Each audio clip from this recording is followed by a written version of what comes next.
Hi, welcome my channel. Her husband sold her family's legacy to run off with his mistress, but Eleanor made sure he walked right into his own trap. This is betrayal, revenge, and karma at its finest. Stay tuned. Eleanor Whitmore sat in the dimly lit waiting room of St. Mary's Hospital. Her hands clenched around her phone as she waited for news about her father's emergency surgery. The sterile scent of antiseptic filled the air, mixing with the muffled sounds of medical monitors from down the hall. She had called her husband, Martin, 5 times already, but each call had gone unanswered until now. What is it, Eleanor? I'm in the middle of something important. Martin's voice was sharp, impatient. Dad's in surgery. I need you here, she pleaded, her voice breaking. Handle it yourself, he said coldly before the line went dead. Her chest tightened, but before she could process the rejection, her phone buzzed again, this time. A text from Martin. Sold the Vineyard. Leaving for Argentina tonight with someone who actually makes me happy. Goodbye. For a moment, Eleanor just stared at the screen, the weight of his betrayal sinking in. But instead of despair, a quiet, knowing smile formed on her lips. Martin had no idea that she had been watching his every move for months. He thought he had won. But he was about to walk straight into a trap, one she had set just for him. Eleanor Whitmore had always believed in love, trust, and partnership, until Martin taught her otherwise. When they first met 15 years ago, he was charming, ambitious, and seemingly devoted. He was a rising corporate lawyer, eager to build a life with her. At first, he seemed genuinely interested in her family's vineyard estate, Whitmore Vineyards, even spending weekends walking the rows of grapevines with her father, asking questions about winemaking and business. But over time, that curiosity faded, replaced by an obsession with control. The first signs were subtle, small financial decisions made without consulting her. The occasional missing bottle of expensive vintage wine. New business, investments, that she hadn't approved. Then, after her father fell ill 3 years ago, everything changed. Martin began treating the vineyard as his own, pushing Eleanor to sell off parts of the land and modernize operations. Despite her resistance, the man who once claimed to love the vineyard now only saw it as a financial asset to be liquidated. About a year ago, she noticed bigger red flags. Martin started coming home later, his excuses growing thinner. Bank statements showed strange withdrawals, and valuable antiques from their estate disappeared. One evening, while reviewing their financial records, Eleanor discovered a down payment on a luxury apartment in Buenos Aires, a place she had never heard of before. When she confronted Martin, he brushed it off, claiming it was just a business investment. But Eleanor knew better. That was when she hired Luca Moretti, a private investigator. Within weeks, he confirmed what she had feared. Martin was having an affair with Camille, a young, ambitious luxury real estate agent. Camille wasn't just his mistress, she was his accomplice. Together, they had been orchestrating a long con to steal Eleanor's inheritance, forge ownership documents, and sell the vineyard behind her back. But Martin didn't realize one thing: Whitmore Vineyards wasn't his to sell. Decades ago, Eleanor's grandmother had seen similar betrayals happen in other wealthy families and had taken precautions.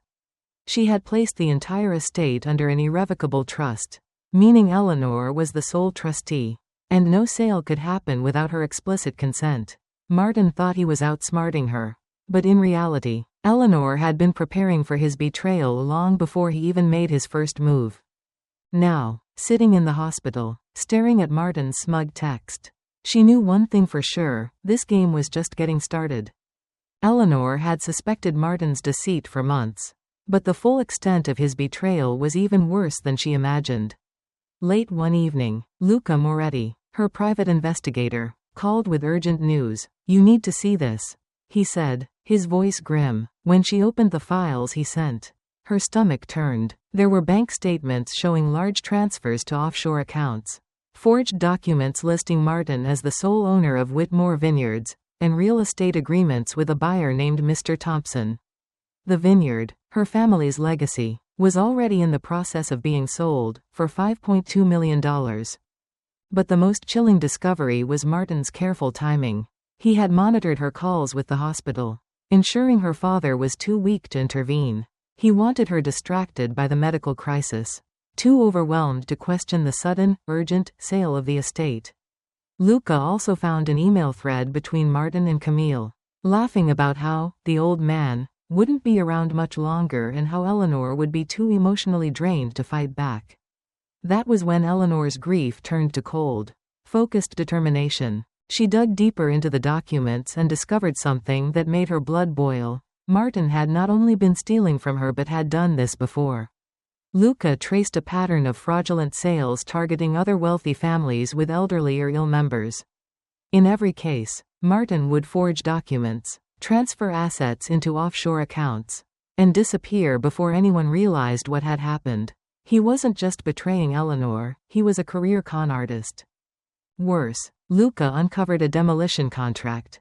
Martin hadn't just sold the vineyard, he planned to have it bulldozed within 48 hours. All the wine cellars, historic estate, and personal family heirlooms would be wiped out. Camille had even mocked Eleanor in a text to Martin, saying she hoped they would burn the whole sentimental dump down. But Martin had made one fatal mistake: he never bothered to check the true legal status of the estate. Whitmore Vineyards had been placed under an irrevocable trust decades ago by Eleanor's grandmother, ensuring that no one, especially an outsider like Martin, could sell it without her consent. The entire sale was fraudulent. Instead of confronting him right away, Eleanor played along. She knew Martin believed he was untouchable, so she let him think his plan was working. She even called Mr. Thompson, pretending to be unaware of the sale, expressing relief that Martin was handling everything. Meanwhile, Luca handed over every document to the FBI. As Eleanor stared at the damning evidence, her phone buzzed again, a text from Martin. "You'll thank me when you see how much I got for that dusty old vineyard." Time to move on. She exhaled slowly, her fingers tightening around the edge of her desk. Martin had no idea that he had just walked straight into his own downfall. Eleanor knew that revenge was best served cold, and patience was key. Martin believed he had pulled off the perfect con, but he had no idea that every step he took was being carefully watched. Instead of exposing him immediately, Eleanor let him feel victorious, allowing him to dig his own grave. Her first move was to call Mr. Thompson, the unsuspecting buyer of the vineyard. She played the role of the clueless wife, thanking him for his interest in the estate and asking if everything had been finalized. Thompson, eager to boast about the great deal he had secured, confirmed that the $5.2 million transfer was set to go through by morning. Eleanor politely suggested he double-check the property's legal documents, hinting that there might be an issue with ownership. She could hear the hesitation in his voice. The first crack in Martin's plan had formed. Meanwhile, Luca Moretti delivered the gathered evidence to FBI agent Olivia Carter, who had already been investigating fraudulent property deals in the region. With bank transfers leading to offshore accounts, forged legal documents, and a pattern of similar scams, Martin was now under federal scrutiny. By the time he and Camille arrived at the airport, their names would already be flagged. But Eleanor wasn't done yet. She logged into the vineyard's security system, scanning the live footage from the estate. The camera feed showed Martin and Camille celebrating in the main hall, raising glasses of her family's finest vintage. They were packing expensive items into boxes, jewelry, antiques, anything valuable. Eleanor watched with a quiet, satisfied smirk. Then, Luca called. "They're making their final move. Martin just wired the last of your liquid assets to an offshore account. Camille's already booking a private villa in Buenos Aires. They think they're free." Eleanor's fingers tightened around her phone. Not yet. Her final blow came when she froze the accounts before the money could be fully transferred. Every dollar Martin had stolen was now untouchable. The moment the fraudulent sale was flagged, Mr. Thompson contacted his bank to halt the transfer. The vineyard was safe. Then came the finishing touch, an alert from the security system. Camille had just entered Martin's private study, heading straight for the wall safe. Eleanor had been expecting this. She had already activated a silent alarm that would lock the room the moment the safe was accessed. On the security feed, she watched as Camille punched in the code, the safe door swinging open, just as the study's doors sealed shut behind her. A faint mist sprayed from hidden vents. an invisible UV dye marking her hands and clothes with irrefutable evidence of attempted theft. Eleanor exhaled in satisfaction. The trap was set. Martin and Camille had made their final moves, and now they would finally face justice. As Martin and Camille strutted through San Francisco International Airport, they carried themselves with the confidence of people who believed they had won. First-class tickets to Argentina in hand. Luxury bags filled with stolen jewelry and cash. They were ready to start their new lives. Camille, draped in one of Eleanor's mother's vintage scarves, giggled as she scrolled through real estate listings for their new penthouse in Buenos Aires.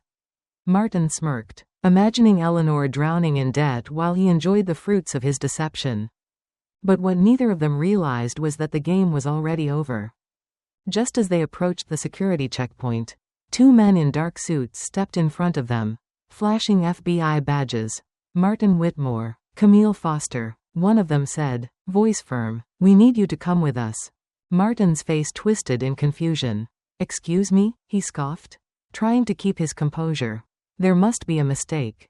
"There's no mistake," said Agent Olivia Carter, stepping forward. "You're under investigation for fraud, grand larceny, and conspiracy." Camille instinctively clutched Martin's arm, her confidence cracking. "This is ridiculous," she snapped. "We have a flight to catch." "Not anymore," Agent Carter replied coolly. She motioned to the airport security team, who retrieved Martin's passport and laptop from his bag. "I think you'll want to hear this." As Martin opened his mouth to protest, his phone buzzed. He glanced down. A new text from Eleanor. "Hope you enjoy your trip. Shame about your accounts being frozen. Oh, and the vineyard? Still mine." His stomach dropped. His hands clenched the phone so tightly his knuckles turned white. Meanwhile, back at the vineyard, Camille's situation wasn't looking any better. The security system had done its job. She was still trapped in Martin's study, pounding on the locked doors. When the police arrived, her hands and clothes glowed under the UV light, the unmistakable mark of someone who had tried to tamper with the safe. The officers found dozens of forged documents inside the safe, deeds, bank statements, and files on Martin's previous victims. It was all the evidence the authorities needed to charge both of them with a litany of financial crimes. At the airport, Martin was still scrambling. "This is a misunderstanding," he insisted as he was led away. "I had legal authority to sell the vineyard." Agent Carter raised an eyebrow. "That's funny, because the irrevocable trust documents say otherwise." She handed him a copy of the legal paperwork that Eleanor had provided earlier that day. Martin's face drained of color as he read the words. That's impossible," he whispered. "Oh, it's very possible," Agent Carter said, her voice laced with amusement. "And thanks to your brilliant planning, Mr. Thompson has already reported you for fraud." The buyer, furious that he had nearly wired millions of dollars for a fraudulent sale, had wasted no time reversing the transaction and filing legal action against Martin. All of Martin's stolen money?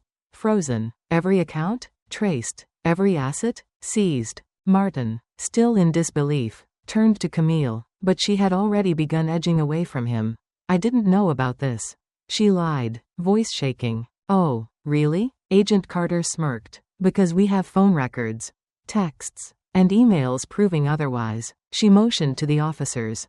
"Take them both in." As Martin was dragged away, his final text to Eleanor went unanswered. She had already won. 2 weeks later, Eleanor Whitmore walked into the California State Courthouse, her heels clicking against the polished marble floor. She had waited for this day, not just for herself, but for her father, for the vineyard, and for every family that had suffered because of Martin's greed. As she took her seat in the front row, she caught sight of him, standing beside his lawyer in an ill-fitting orange jumpsuit, his hair disheveled, his once arrogant demeanor replaced by exhaustion and barely contained rage. Beside him, Camille looked equally miserable, her usual confidence drained after days of interrogation. The prosecutor stood, adjusting his papers before addressing the court. "Your Honor, the state presents overwhelming evidence proving that the defendants, Martin Whitmore and Camille Foster, engaged in an elaborate real estate fraud scheme, systematically targeting vulnerable families in distress. This includes fraudulent property sales, forged legal documents, and offshore laundering of over $12 million in stolen assets. A murmur rippled through the courtroom as screens displayed damning evidence: bank transfers, the fraudulent deed for Whitmore Vineyards, and a UV-marked photo of Camille's hands from the night she was caught breaking into the estate safe. Furthermore, the prosecutor continued, Martin Whitmore's actions were premeditated and malicious. He not only attempted to rob his wife of her rightful inheritance but also deliberately drained her accounts, cancelled her father's medical insurance, and hired a demolition company to erase all traces of the estate before the fraud was discovered. Eleanor's fingers tightened into a fist. She had almost lost everything. Martin's lawyer stood. Your Honor, my client deeply regrets his actions and was merely attempting to ensure his wife's financial stability. That's not what the evidence shows. The prosecutor cut in sharply.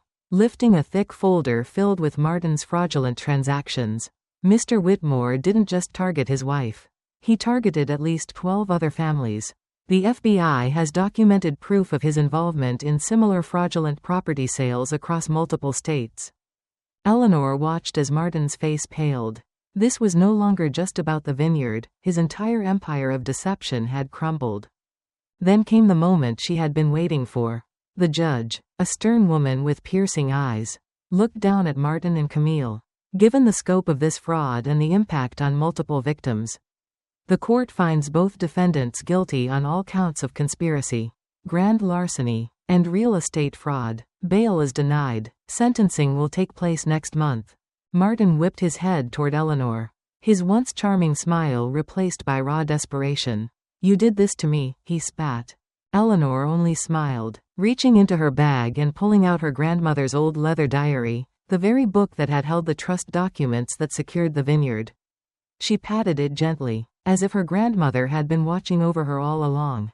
As Martin and Camille were led away in handcuffs, the weight of the moment finally settled over Eleanor. She had won, not just the case, but her future. Whitmore Vineyards was safe. Her father, now recovering, would never have to worry about losing their family's legacy. Stepping outside the courthouse, she took a deep breath of fresh air. For the first time in years, she felt free. Martin had tried to take everything from her, but in the end, he had only destroyed himself. 2 months after the trial, Eleanor stood at the edge of Whitmore Vineyards, watching the golden sun set over the rolling hills of Napa Valley. The vines, lush and thriving, swayed in the evening breeze, a testament to the resilience of her family's legacy. Her father, now recovering well, sat on the porch with a warm cup of tea, flipping through an old photo album she had managed to save from Martin's destruction. The vineyard was safe, the family's history intact, and the nightmare finally over. News of Martin and Camille's fate had spread quickly. Both had been sentenced to 20 years in federal prison, with no chance of early release. Martin's offshore accounts had been seized, his fraudulent real estate empire dismantled, and his reputation permanently ruined. Camille, who had once imagined herself sipping wine in Argentina, now faced a long future behind bars. The court had also awarded restitution to Eleanor and the other families Martin had scammed, ensuring that every stolen dollar was returned. But Eleanor's victory wasn't just in reclaiming the vineyard, it was in knowing she had outsmarted him at every turn. She had refused to be a victim, refused to let greed erase her family's hard work. Instead of dwelling on the betrayal, she focused on rebuilding. With the recovered money, Eleanor expanded the vineyard's operations, partnering with local businesses to revitalize wine tourism in the area. She also donated a portion of her settlement to families who had suffered similar scams, ensuring they too had a chance to rebuild. And perhaps the most satisfying part? She had legally restored her father's name as the official owner of the estate, ensuring Martin's attempt to erase their family's legacy had utterly failed. Sitting down beside her father, Eleanor flipped open her grandmother's old leather diary, running her fingers over its worn pages. She planned for everything, she murmured. Her father chuckled, looking out over the vineyard. She always said, greed destroys itself. And she was right. Eleanor smiled, taking in the peaceful evening. Martin had tried to steal everything from her, but in the end, he had only destroyed himself. The vineyard thrived, her family was safe, and justice had been served. And for the first time in years, Eleanor felt truly free. The story of Eleanor Whitmore teaches a powerful lesson: greed and deceit always lead to downfall, while patience and intelligence ensure justice. Martin believed he could manipulate and steal without consequences, but his arrogance blinded him to the careful protections Eleanor's family had put in place. True wealth isn't just money, it's legacy, integrity, and resilience. Eleanor's calm, strategic approach proved that the best revenge isn't about retaliation, but about ensuring the guilty destroy themselves. In the end, honor and truth prevail, while those who betray trust inevitably face the consequences of their own greed.